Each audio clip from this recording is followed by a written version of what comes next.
আসসালামু আলাইকুম। অবিরাম বাংলা সংবাদে সবাইকে স্বাগত জানাচ্ছি। তানিয়া ইসলাম। রাত্রি শুরুতেই বিআরবি কেবলস সংবাদ শিরোনাম। গাজায় চেষ্টা করেও বাঁচানো যায়নি ইসরায়েলের সেনাকে। এবার নেতানিয়াহুকে নিষেধাজ্ঞা দিল স্লোভেনিয়া। ফিলিস্তিনিরা ধ্বংসস্তূপ থেকে দেশ পুনর্গঠন করবে। দর্শক, এতক্ষণ শুনছিলেন সংবাদ শিরোনাম। এখন বিস্তারিত জানার আগে আপনি যদি আমাদের চ্যানেলে নতুন এসে থাকেন তাহলে অবশ্যই চ্যানেলটিকে সাবস্ক্রাইব করুন। আর আপনি এই ভিডিওটি দেশের কোন জায়গা থেকে দেখছেন তা কমেন্ট করুন। গাজায় চেষ্টা করেও বাঁচানো যায়নি ইসরায়েলের সেনাকে। গাজার লড়াইয়ে হামাসের হাতে ইসরায়েলের স্টাফ সার্জেন্ট চালাচেও শিমন ডেমানাস নিহত হয়েছেন। তিনি নাহাল ব্রিগেডের ৯৩২তম ব্যাটালিয়নে দায়িত্বে ছিলেন এবং উত্তর গাজার শেখ রাদওয়ান অঞ্চলের একটি নিরাপদ আউটপোস্টে পাহারায় ছিলেন। মেডিকেল টিম তাঁকে বাঁচানোর চেষ্টা করলেও ঘটনাস্থলে তাঁকে মৃত ঘোষণা করা হয়। ইসরায়েলি সেনাবাহিনী হামাস স্নাইপারকে ধরার জন্য আকাশবাহিনীসহ অভিযান চালালেও সফল হয়নি। ডেমালাসের মৃত্যু নিয়ে ৭ অক্টোবরের পর থেকে নিহত আইডিএফ সেনা সংখ্যা দাঁড়িয়েছে ৯১২ জনে। প্রতিরক্ষামন্ত্রী ইসরায়েল কাটজ টুইটারে তার পরিবারকে সমবেদনা জানিয়ে বলেন, ইসরায়েল তার সাহসিকতাকে সম্মান জানাচ্ছে এবং আমরা আমাদের সব সৈন্যদের সঙ্গে শত্রুদের পরাজিত করতে লড়াই চালিয়ে যাব। গত সপ্তাহে আরও ৫ জন আইডিএফ সেনা গাজায় নিহত হয়েছেন। সূত্র জেরুজালেম পোস্ট। এবার নেতানিয়াহুকে নিষেধাজ্ঞা দিল স্লোভেনিয়া বৃহস্পতিবার ইসরায়েলের প্রধানমন্ত্রী বেনিয়ামিন নেতানিয়াহুর ওপর ভ্রমণ নিষেধাজ্ঞা আরোপ করেছে। গত বছর দেশটি ফিলিস্তিনকে আনুষ্ঠানিকভাবে স্বীকৃতি দেওয়ার পর এবং জুলাইয়ে ২ জন উগ্র ইসরায়েলি মন্ত্রীর ওপর নিষেধাজ্ঞা আরোপের পর এই পদক্ষেপ নেওয়া হল, খবর রয়টার্স। স্লোভেনিয়ার পররাষ্ট্র দপ্তরের রাষ্ট্রসচিব নেভা গ্রাসিক জানান, নেতানিয়াহুর বিরুদ্ধে গাজায় যুদ্ধাপরাধের অভিযোগ আন্তর্জাতিক আদালতে রয়েছে।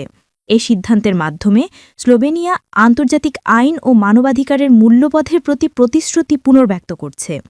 এর আগে আগস্টে দেশটি ইসরায়েলের উপর অস্ত্র নিষেধাজ্ঞা আরোপ করেছিল এবং ইসরায়েল দখলকৃত ফিলিস্তিনি ভূখণ্ড থেকে তৈরি পণ্য আমদানি নিষিদ্ধ করেছিল। জুলাইয়ে দেশটি ইসরায়েলের ২ মন্ত্রীকে নিষেধাজ্ঞা দেয়। গাজায় ফিলিস্তিনিদের জন্য সহায়তাও বাড়িয়েছে দেশটি। ফিলিস্তিনিরা ধ্বংসস্তূপ থেকে দেশ পুনর্গঠন করবে। ফিলিস্তিনি কর্তৃপক্ষের প্রেসিডেন্ট মাহমুদ আব্বাস জাতিসংঘ সাধারণ পরিষদে ভার্চুয়াল ভাষণে বলছেন, ইসরায়েলের সব রকম চেষ্টার বিপরীতে ফিলিস্তিনিরা তাদের ভূমিতে দৃঢ়ভাবে থাকবেন। বৃহস্পতিবার ২৫ সেপ্টেম্বর এক প্রতিবেদনে এ খবর দিয়েছে আল জাজিরা।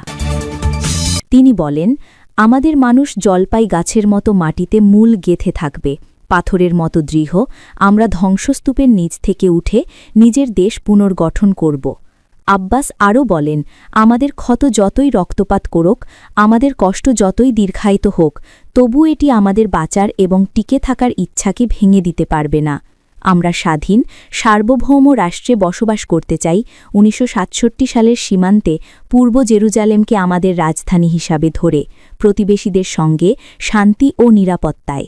তিনি যোগ করেন, যদি ন্যায় প্রতিষ্ঠা না হয় শান্তি সম্ভব নয় এবং যদি ফিলিস্তিন মুক্ত না হয় ন্যায়ও সম্ভব নয়। আন্তর্জাতিক সমাজের এখন সময় এসেছে ফিলিস্তিনি জনগণের প্রতি সঠিক কাজ করার, যেন তারা অবৈধ দখল থেকে মুক্তি পায় এবং ইসরায়েলি রাজনীতির বন্দিত্বে না থাকে। আব্বাস নতুন করে ইহুদি বসতি প্রসঙ্গে বলেন, সেটলাররা দিনের আলোয় ইসরায়েলি সেনাবাহিনীর সুরক্ষায় ফিলিস্তিনিদের হত্যা করেন। তারা ঘর, ক্ষেত ও গাছ পোড়ায়, গ্রাম আক্রমণ করে এবং নিরস্ত্র ফিলিস্তিনি নাগরিকদের ওপর হামলা চালায়। তিনি জেরুজালেম, হেব্রন ও গাজা উপত্যকার ইসলামিক ও খ্রিস্টান ধর্মীয় স্থাপনার ওপর হামলাকেও সমালোচনা করে বলেন, মসজিদ, চার্চ ও সমাধিস্থলগুলো ধ্বংস করা হয়েছে, যা ঐতিহাসিক স্থিতি কাঠামোর স্পষ্ট উল্লঙ্ঘন এবং আন্তর্জাতিক আইনের প্রতিষ্ঠার স্পষ্ট উল্লঙ্ঘন।